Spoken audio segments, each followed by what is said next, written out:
Subscribe my YouTube channel GP Urdu hand writing studio. बिस्मिल्लाहिर्रहमानिर्रहीम। मेरे अज़ीज़ भाइयों, अस्सलामु अलैकुम।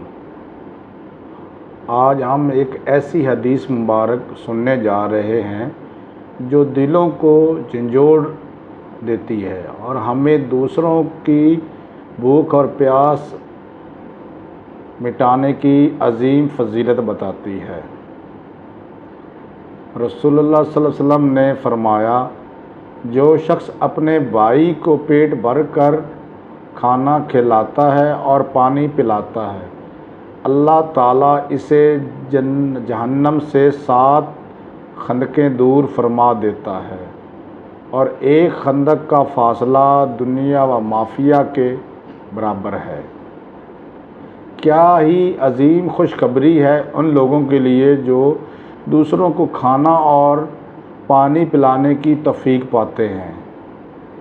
ये हदीस हमें ये सबक देती है कि खाना खिलाना सिर्फ़ एक दुनियावी ज़रूरत पूरी करना नहीं बल्कि आखिरत में नजात का अजीम ज़रिया है।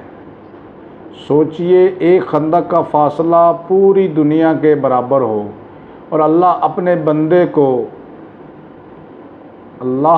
बंदे को 7 खंदकों की दूरी पर जहन्नम से बचा ले। ये इस बात की दलील है कि इस्लाम में खिदमत खलक, भाईचारा और इसार को कितनी बड़ी इबादत करार दिया गया है। हम जब किसी भूखे को खाना खिलाते हैं या किसी प्यासे को पिलाते हैं तो दरअसल हम अल्लाह की खुशनुदी कमा रहे होते हैं। मेरे प्यारे भाइयों, इस हदीस का ख़ुलासा ये है कि खाना खिलाना जहन्नम से नजात का ज़रिया है। पानी पिलाना अल्लाह की रहमत के करीब कर देता है। ये छोटे छोटे अमाल जो हमें मामूली लगते हैं, हकीकत में आखिरत की कामयाबी का सरमाया है। लिहाजा जब भी हमारे घरों में खाना तैयार हो, याद रखिए कि इसमें अपने मुसलमान भाइयों को शरीक करें।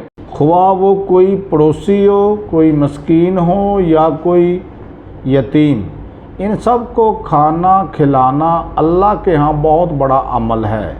या अल्लाह, हमें इन लोगों में शामिल फरमा जो भूखों को खाना खिलाते हैं, प्यासों को पिलाते हैं और तेरे दीन की खिदमत करते हैं। ऐ परवरदिगार, हमें जहन्नम की आग से महफूज और जन्नतुल फिरदौस में जगह अता फरमा। आमीन या रब्बल आलमीन।